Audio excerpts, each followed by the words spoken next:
When did astronauts first notice muscle atrophy in space? Have you ever wondered what happens to our bodies when we leave Earth? One of the most surprising discoveries in space travel is muscle atrophy. So, when did astronauts first notice this phenomenon? Astronauts first observed muscle atrophy during the early days of human spaceflight. This was especially evident in missions that involved extended stays in microgravity environments, such as aboard space stations. As astronauts spent time in space, they began to experience decreases in muscle volume and strength.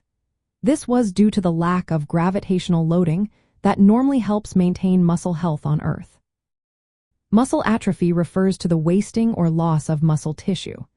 In space, muscles do not need to work against gravity, which leads to this loss. Early missions revealed that astronauts suffered significant muscle weakening and loss of muscle mass after spending time in microgravity. Scientific studies have confirmed that skeletal muscles undergo atrophy and loss of force during spaceflight.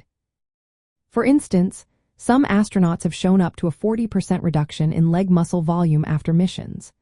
Muscle strength losses often exceed size reductions because of changes in muscle fibers. This muscle loss was first systematically documented in longer missions, particularly those lasting several months on the International Space Station.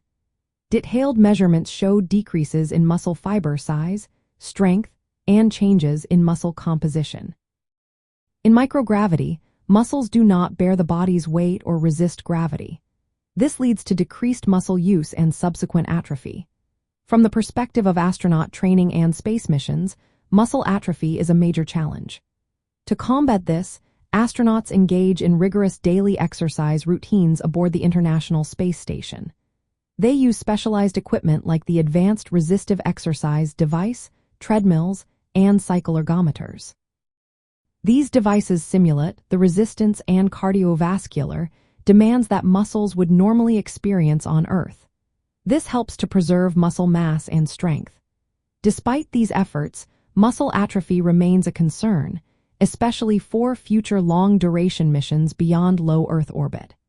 In those cases, exercise equipment may be limited due to spacecraft size and resources.